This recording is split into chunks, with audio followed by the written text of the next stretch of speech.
നമ്മളിപ്പോൾ സംസാരിച്ചുകൊണ്ടിരിക്കുമ്പോഴും ഉത്തരേന്ത്യയിലെ ഏതോ ഗ്രാമത്തിൽ ഏതോ ദളിത് പെൺകുട്ടി റേപ്പ് ചെയ്യപ്പെടുന്നുണ്ടാവും. പക്ഷേ അത് വാർത്ത പോലും ആവുന്നില്ല. ഈ ഉന്നാവോ, ഹാത്രസ്, കത്വ ഈ 3 കേസുകൾ ദേശീയ മാധ്യമങ്ങൾ ഏറ്റെടുക്കുകയും അത് വലിയ പ്രൊട്ടസ്റ്റ് ആവാനുള്ള കാരണം എന്താണ്?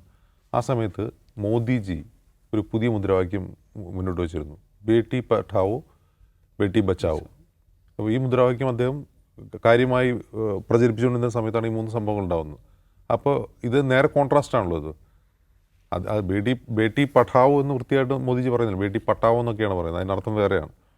അപ്പോൾ ഈ മുദ്രാവാക്യം കാര്യമായി അതിന് തന്നെ കോടിക്കണക്കിന് രൂപ അതിൻ്റെ പരസ്യത്തിന് തന്നെ ചിലവഴിച്ചു. ആ പദ്ധതിക്ക് ചിലവഴിച്ചതിനേക്കാൾ കൂടുതൽ അതിൻ്റെ പരസ്യത്തിന് വേണ്ടി ചിലവഴിച്ചു എന്ന് ക്രിറ്റിസിസം നിലനിൽക്കുമ്പോഴാണ് ഈ 3 റേപ്പ് കേസുകൾ വരുന്നത്. അതും പ്രായപൂർത്തിയാകാത്ത പെൺകുട്ടികൾ, ദലിത് പെൺകുട്ടികൾ. കത്വയിലും കൊല്ലപ്പെട്ടത് ദലിത് പെൺകുട്ടിയാണ്, ട്രൈബാണ്. അപ്പോൾ ഈ സംഭവം അതുകൊണ്ടാണത് ആളിപ്പടർന്നത്, അത്ര വലിയ പ്രൊട്ടസ്റ്റ് ഉണ്ടായതും. പിന്നെ മറ്റൊന്ന്, ഈ പെൺകുട്ടിയുടെ പിതാവ് സമരരംഗത്ത് വരുന്നു. ഇതിൽ രസം എന്താണെന്ന് വെച്ചാൽ ഈ സെൻഗർ ഇടപെട്ടിട്ട് ഈ പെൺകുട്ടിയെ റേപ്പ് ചെയ്തത് ഈ കുട്ടിയുടെ പിതാവ് തന്നെയാണെന്ന് പറഞ്ഞിട്ട് മറ്റൊരു കേസ് ഉണ്ടാക്കാൻ ശ്രമിച്ചിരുന്നു. അതിനെതിരെയാണ് ഈ പെൺകുട്ടി എന്ത് ചെയ്യുന്നത്, യോഗിയുടെ ഓഫീസിന് മുമ്പിൽ പോയി ആത്മാഹുതി ശ്രമം നടത്തുന്നത്. എന്നിട്ട് ആ കേസ് ഡൽഹിയിലേക്ക് കൊണ്ടുവരികയാണ് ചെയ്യുന്നത്. ഇതിലെ ഈ ഹൈക്കോടതി വിധി തീർച്ചയായിട്ടും നമ്മൾ എന്താണോ സെൻഗറിനെ രക്ഷിക്കാൻ വേണ്ടി UP ഭരണകൂടവും BJPയും ചേർന്ന് ശ്രമിച്ചത്, അതിൻ്റെ മറ്റൊരു ഉദാഹരണമാണ് ഇപ്പോൾ ഹൈക്കോടതി കാണുന്നത്.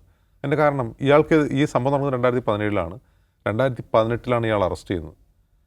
അറസ്റ്റ് ചെയ്ത് ഇയാൾക്കെതിരെ കുറ്റപത്രം കൊടുത്തു കഴിഞ്ഞിട്ട് BJP സ്പോക്ക് പേഴ്സണോട് മാധ്യമങ്ങൾ ചോദിക്കുകയാണ്, അയാൾ ഇപ്പോഴും പാർട്ടിയിലുണ്ടല്ലോ, നിങ്ങൾ അയാളെ പുറത്താക്കാത്തത് എന്താണ്?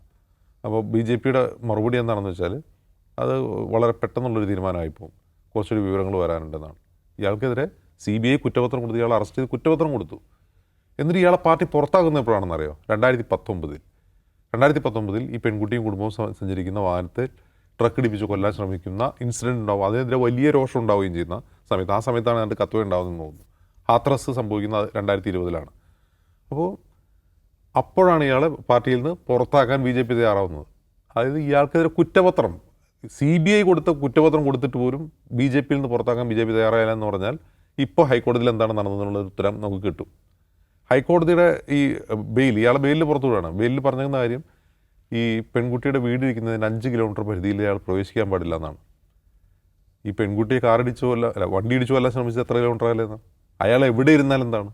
അയാൾ ജയിലിലിരുന്നാണ് ആ പണി ചെയ്തത്. ഈ വണ്ടി ഇടിച്ച് കുടുംബത്തെ കൊല്ലാൻ ശ്രമിച്ചത്. എന്നിട്ട് കോടതി പറയാണ് ആ പെൺകുട്ടിയുടെ 5 കിലോമീറ്റർ പരിധിയിലേക്ക് ഇയാൾ പോരുന്നത്. ഇയാൾ എന്തിനു പോകണം അവരെ അപായപ്പെടുത്താൻ?